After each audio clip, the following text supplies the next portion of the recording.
We're continuing our discussion of Lacan's relationship to phenomenology, and what we're going to do today is be a little bit more precise and a little bit more focused, and focus on how Lacan engages with a facet of his friend Maurice Merleau-Ponty's phenomenology. In order to preface this discussion, and this discussion will focus very much on the four fundamentals of psychoanalysis, Lacan's famous Seminar 11, in order to preface that, we should just make two brief notes. The first of which is to say that by the mid-1960s, and by the time of the publication of Écrit, Lacan was rather vexed and rather concerned that the notion of the mirror stage was being read and utilized in phenomenological ways. And of course, we know that Merleau-Ponty himself once had published and had discussed an account of the mirror stage, which was much more phenomenological.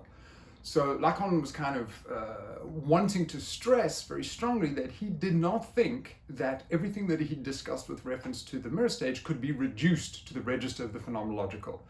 And that we can easily appreciate. After all, this is a theorist of the signifier, of the symbolic, of the big other.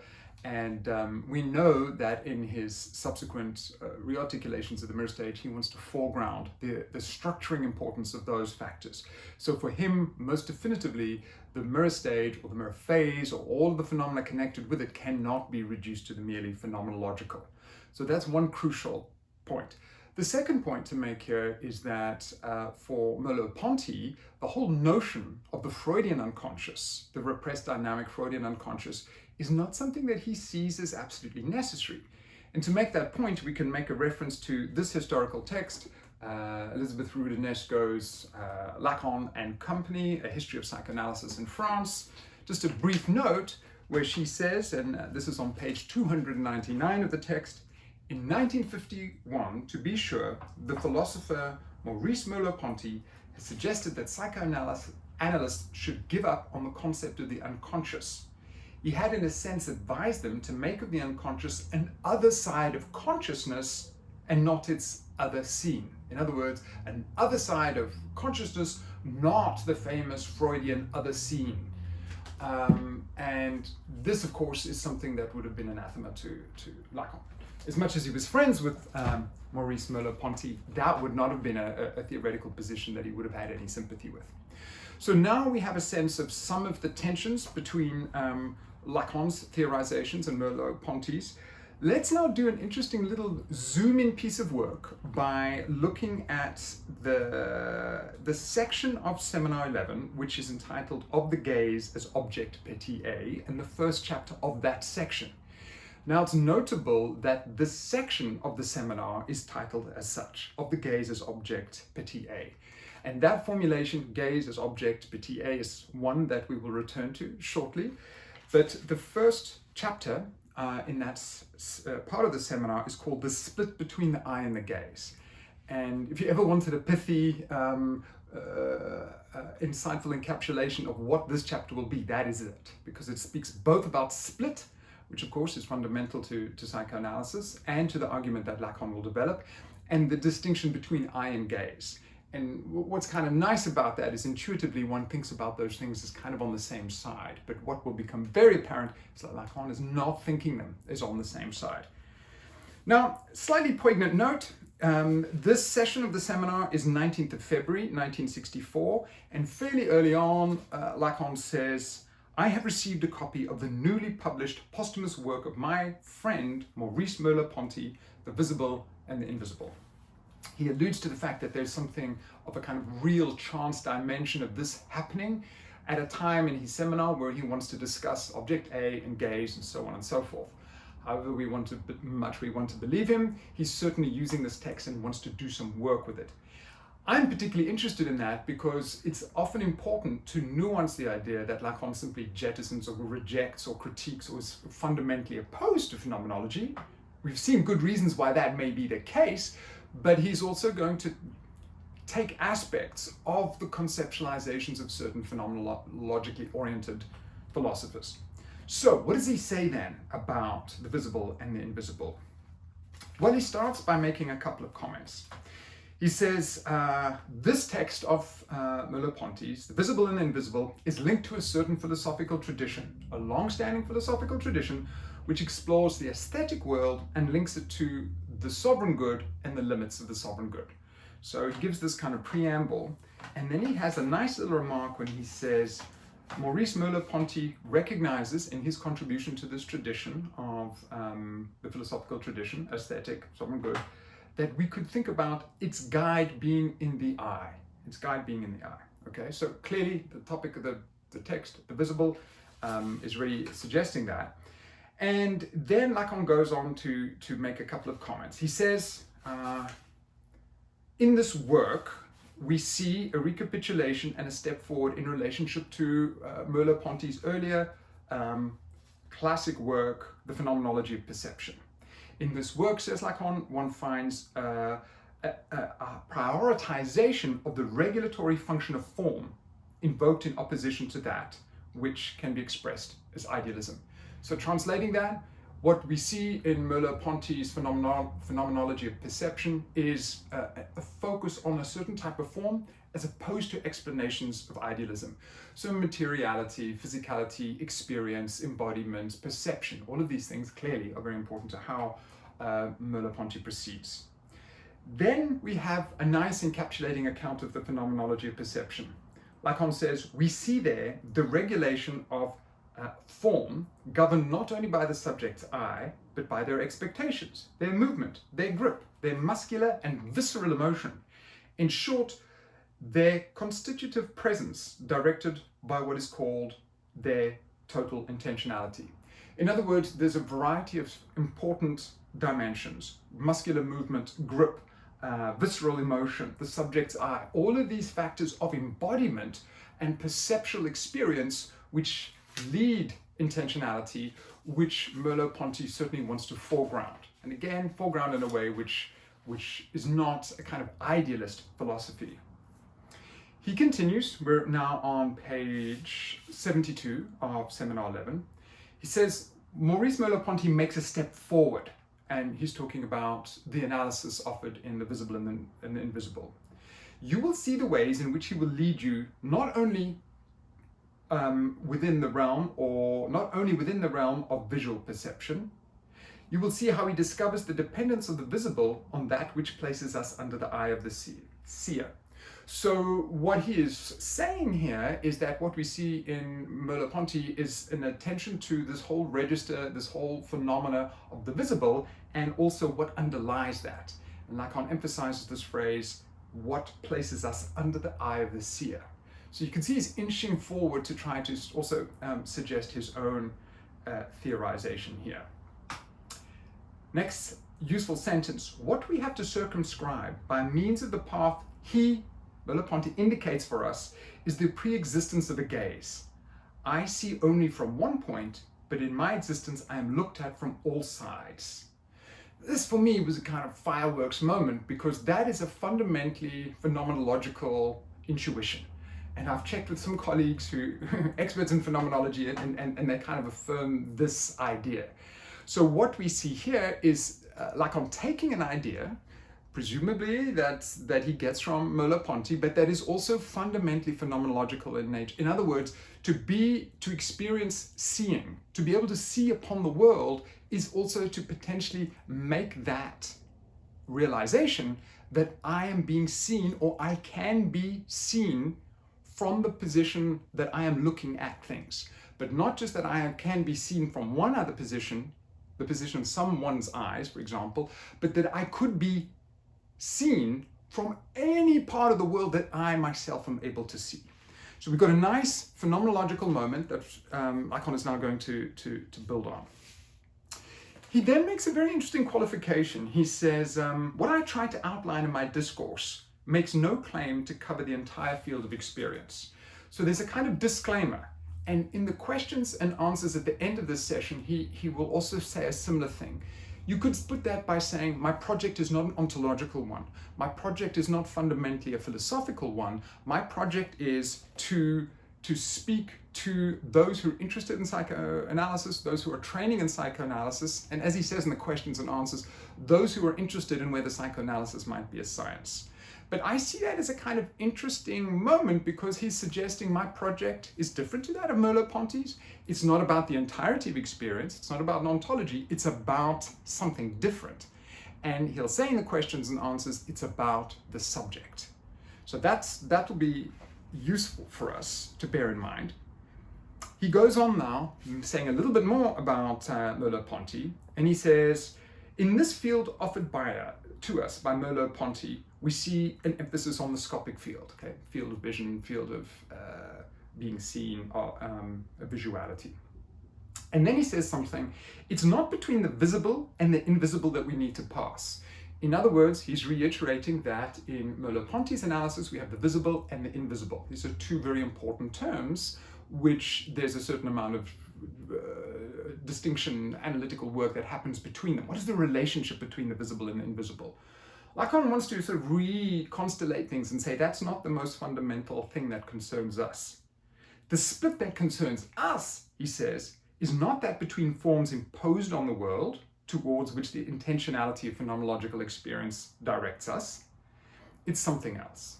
So maybe split wouldn't be the right word for Merleau-Ponty, but you could say that in Merleau-Ponty there is this attention to the forms imposed by the world upon the subject and how the intentionality of phenomenological experience is directed to that.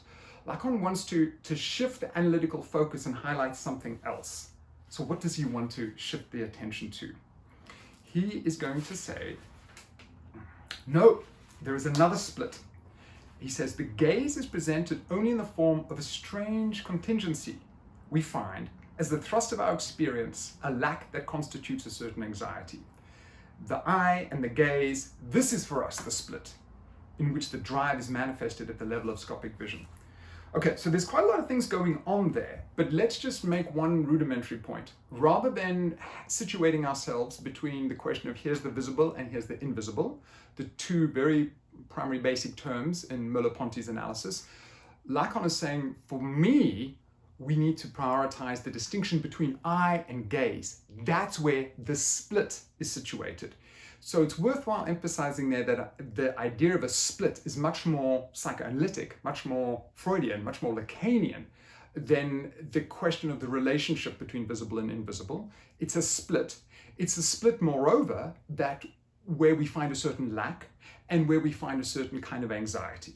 All right? So there's a difference between eye and gaze. It's a split. It's a dramatic split, and it is a domain of lack and also of anxiety. So that's a very crucial move that he makes. And let's also just highlight very quickly, eye and gaze are not the same. Gaze is on the side of the object. Gaze is on the side of the object. The gaze is what happens to us. The gaze is on the side of the object. Did I say that enough times? Gaze is on the side of the object. It's the thing that in a way starts to pressurize and cause anxiety within the subject. Okay, so now that we know that there's a difference between the gaze and the eye, and we can locate the eye in the, as it were, perceptual subject who's looking and engaging the world, that poses the question, well, what exactly is this gaze that's on the side of the object and that looks upon them? So Lacan's going to try to develop this a little bit, and he now moves into the third section of this session, and he says, in our relationship to things, insofar as this relation is constituted by the way of vision, something slips, something passes, something is transmitted, and it is always to some degree alluded in it, and that is what we call the gaze. Okay, so that's not exactly clear, but let's just say in our perceptual, scopic, visual engagement with the world, there's something that is amiss, something that doesn't quite work, something that we don't quite grasp. In our relationship to things, insofar as this relationship is constituted by a way of vision, something slips, something passes, and is to some degree elided. This is what we call the gaze. So we know it's on the side of the object, it's outside of this subject, and there's something that is often missed in it. What else can we say about that? Well, let's just throw in some of the standard examples already. Slavoj Žižek famously uses the scene when the detective in Psycho is walking up the steps to the house of Norman Bates' mother, and one has this uncanny sense that the house is seeing him. It's a nice way of getting a sense of how the gaze is on the side of the object, how the subject is subjected to the gaze. So we can bear that in mind, and we can keep on reiterating this distinction between the eye and the gaze. So what is Lacan's next move then? Trying to fathom something, trying to convey something to us about what this gaze might be. And he says, well, if we're going to try and get a distinction between eye and gaze, there is one distinctive example in which we can find a simple manifestation of the function of the gaze. Okay, so big relief. He's going to give us an example of this function of the gaze.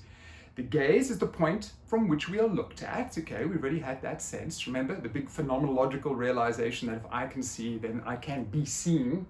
I can be gazed upon. But what is the example Lacan wants to use? He says, well, here it's time we introduce the function of the stain. What is the function of the stain?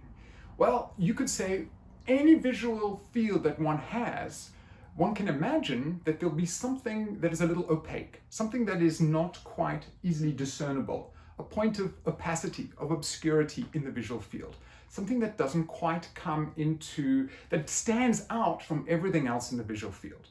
You could say that in Lacanian psychoanalysis, that's a structural necessity of having a visual field as such.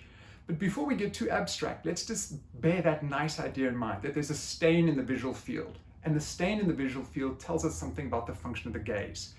It is the point from which one can be looked upon. There's a nice example, I think, in one of Darian Leder's books, where he gives Lawrence of Arabia. It's a great example, actually. There's a famous, very long scene in Lawrence of Arabia where Lawrence and his helper are, I think they're at a well, and you see a tiny dot on the horizon. And the filmmaker, I think it's David Lean, takes a long time to let this dot get bigger and bigger and bigger and bigger. And you're like, dude, you're wasting a lot of celluloid in this scene. And then at some point, the guy who's with Lawrence of Arabia gets frightened and starts to run. Next thing you hear a shot, he's killed. And then slowly the dot gets bigger. Is that a stain? Is that some element of the visual field that looks back on, that exerts some kind of influence, that disrupts the otherwise apparent visual harmony of the visual field? I think that would be one example of that. We can give others. There's another, slightly different. In that one I've just given, it's a lethal, dangerous moment or aspect of the visual field, which is looking upon me and exerting a certain force. But we could also say, it's another Zizek example of a Hitchcock film. We have a scene, we're in Holland, I believe, there's a whole series of windmills. Let's say there's 4. 3 of them are all turning clockwise, and 1 is turning the other way. There's something awry with that. Something captures my attention. Something is not right within the visual field. And we can imagine all sorts of other Hitchcockian examples in the film Rope, for example, where the rope or a certain element placed on a shelf seems to capture one's interest and seems to be looking back at one or hooking one in a certain kind of way, hooking one in.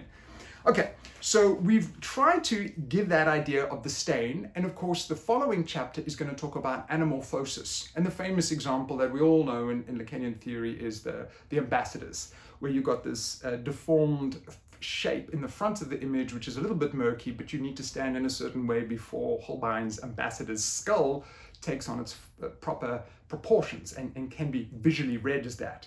But let's keep on with this theme of a stain, something that cannot be brought into the same visual orientation, the same comprehensibility as other things in the visual field. So we've got this idea. He uses the stain as a way of trying to exemplify something of us, for us. This example of the stain, says Lacan, is valuable in marking the pre-existence to the scene of a given to be seen. What? This example is valuable in marking the presence to the scene of a given to be seen. So there's something that is a given to be seen that is already there, constituted by my arrival as a subject in the visual field. So I was thinking of other examples. Say there's someone who you despise, someone who really, whatever, ruffles your feathers or makes things difficult, whatever it is in a social circumstance, in a workplace or whatever. You can be doing something fairly neutral, often down the corridor or something appears this person. There's a stain in the visual field, right? It kind of maybe could be said to sort of suck you in, but it's disruptive. It causes problems in how one orients oneself relative to that visual field. Now, just to make the obvious point, this isn't the dimension of intersubjectivity. This is something within the visual field that exercises a different level of disruptiveness. And that's what he wants to call the stain, the function of the stain, which exemplifies something of the gaze. Now, I know where you're at. Everybody's now running through in the back of their mind the famous example that happens a little bit later in the seminar. Lacan gives an example, and I want to add one actually. He gives the example of being the young Lacan off on a fishing trip, and he's hanging out with some more working class fellows, and he's feeling a bit self-conscious about being this like intellectual. And they go on a fishing trip, and out, they're on a boat, there's a sardine can, it glints, it catches his eye. A colleague says to him, "Ah, you seeing the sardine can? The sardine can isn't seeing you." And Lacan, being this like, too much frontal brain hemisphere, is like, actually the can is seeing me. In other words, it's not so much that the can is actually seeing him, but there is a position within his visual field from which he is being apprehended. And you could say that this is one instantiation of the gaze. My own example of this is somewhat different. Notice that I'm now putting myself in Lacan's position by giving an example of the gaze. If you were ever a kid and you were driving in a car and you're on a long car journey and you like threw an apple core or something out the window, and it goes kunk, kunk, kunk, kunk, and you're driving and you see the apple core, and the apple core is looking at you. Or if you had a friend in the car and it was like a revisiting of the Lacan example, your friend says, "You see the apple core, but the apple core doesn't see you." But then you're thinking, the apple core kind of does see me. And it says, "Derek, why are you driving away without me?" Anyway, being a little bit silly, but you get the point, right? That there is within that visual field one point from which you can be apprehended, and it also kind of touches a funny bone in you because you've neglected the apple core. You've let it go. So with all of these ideas, we're moving one step closer to his idea of what the gaze might be. Now comes the section that I like and I think is really helpful. I'm going to try and paraphrase because obviously, Lacan is completely illegible in many instances. So, before we do that though, what we may also be hearing in this idea of the gaze, that something in the world looks back at me and perhaps fixes me. Not only do we hear a resonance of Jean-Paul Sartre's notion of the gaze, which is interesting to note, and Lacan will go on to discuss that in some detail in the following section, but we may also get a sense here of Roland Barthes' notion of the punctum. The punctum is that image. When you see the photograph, you're going through a whole book of photographs, suddenly there's something in the image which, as it were, punctures you. And it can only do that to you. Because he'll give an example of looking through an old series of photographs or a book, and there's a family member who he hasn't seen for a long time, and it's kind of like the punctum. It has a puncturing effect on you. Now, I don't think Lacan is ever going to refer to Barthes to make that point, but clearly there's a similar kind of idea about something in the visual field that's arresting, that has a kind of almost minimally traumatic impact on me. So we're keeping both Sartre, we're keeping Barthes' notion of the punctum in the background, just so we've got some ideas going. But here's the bit that I think is a little bit of additional intellectual fireworks. If the function, we're on page 74 of Seminar 11, if the function of the stain is recognized in its autonomy and identified with that of the gaze, we could see its trace at every stage of the constitution of the world in the scopic field. So let's just see what he's doing there. The function of the gaze, if we recognize it, the function of the stain, if we recognize it in its autonomy and we identify it with the gaze, okay, stain is a way to understand the gaze, we could see that it has its trace at every stage of the constitution of the world. So the comments I made earlier about the structural necessity within seeing, within the visual field, of there being some opaque, some difficult, some uncooperative element, is kind of what he's saying here. But I also just wanted to note that he talks here about the constitution of the world. We've seen that he's trying to say, I'm not doing a Merleau-Ponty project, I'm not doing something which is about the entirety of experience, but he is saying something, as it were, of structural importance when he talks about the constitution of the world, right? Whenever there's a visual gaze, there is this element that's awry. We will then, he says, realize that the function of the stain and of the gaze is that which governs the gaze most secretly. It is also that which escapes from the grasp of the former vision that is satisfied with itself in imagining itself as consciousness. In other words, there's a kind of almost constitutive element within the visual field that he's going to refer to as the stain in the gaze, the thing that looks back upon one, the thing that's not quite graspable or doesn't kind of get harmonized within the visual field. And this thing is crucial, and it's not properly grasped. It's not properly understood in any form of vision that imagines itself as consciousness. In other words, and here, although he's not saying it explicitly, that's a pretty strong critique of a phenomenological perspective, because there's something within if you're prioritizing consciousness, this often elided, often eluded, often pesky, puncturing element of the gaze is not something that one wants to necessarily foreground. Let's pause there.